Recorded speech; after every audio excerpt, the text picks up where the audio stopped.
Comme nous le savons tous, le choix des mots, en particulier dans les organisations, est loin d'être sans signification.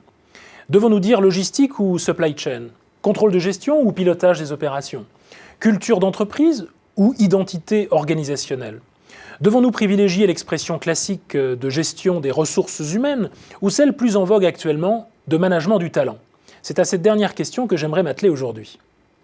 L'expression de ressources humaines, comme vous le savez également, est on ne peut plus banalisée dans les organisations. Personne ou presque ne s'avise de renommer ou de disqualifier ce qu'il est convenu d'appeler la GRH. On y consacre en général un département dont il y a toutes les raisons de penser qu'il joue un rôle fondamental dans des domaines aussi décisifs que la sécurité des salariés, leur mobilité ou encore leur formation.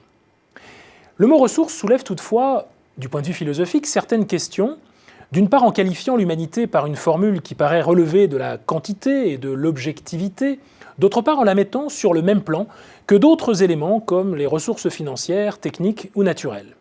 Il y a dans la ressource l'idée d'un matériau qui n'est rien s'il n'est pas, tel un minerai, extrait et exploité.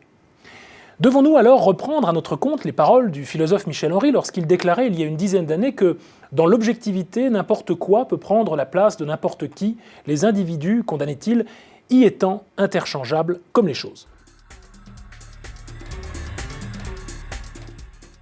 Il y a fort à parier que c'est au sein des effectifs notamment chargés du bien-être des salariés que l'on trouverait paradoxalement le moins de personnes parlant d'autrui en termes de ressources.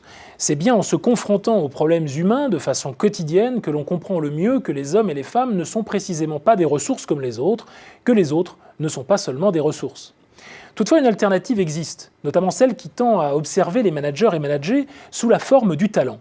En ont-ils, n'en ont-ils pas ? On parlerait alors en termes de management du talent et on croirait avoir résolu le problème, alors qu'en fait, on ne fait que le conforter. Et ce pour plusieurs raisons.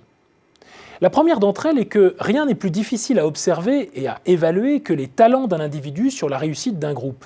Le talent serait-il tout simplement une aptitude au succès, à la chance? Difficile de le dire avec précision, tant il y a toujours un peu de magie dans le talent.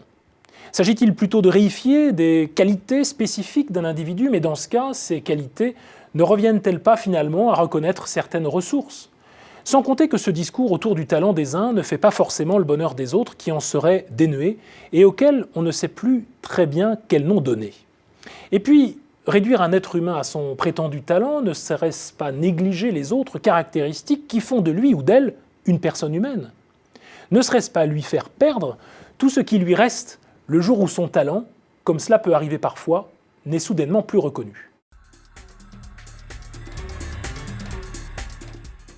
Une notion pourrait toutefois nous aider à rendre compte de la personne au travail, la notion de capacité, qui désigne au fond les types d'actions dont, selon sa situation, chaque individu se sent ou non capable. Mise au jour par Sen et Nussbaum, une économiste d'origine indienne et une philosophe américaine, elle est mobilisée dans l'utilisation d'une notion telle que l'indice de développement humain qui est en train de supplanter le PIB en prenant en compte les critères de bien-être pour diagnostiquer la santé économique d'une nation. Gageons qu'avec la capacité, celles et ceux qui se consacrent à l'exercice ô combien difficile de ce que nous pourrions ici appeler la médiation des relations humaines tiennent là une chance capitale pour ressourcer leur discipline.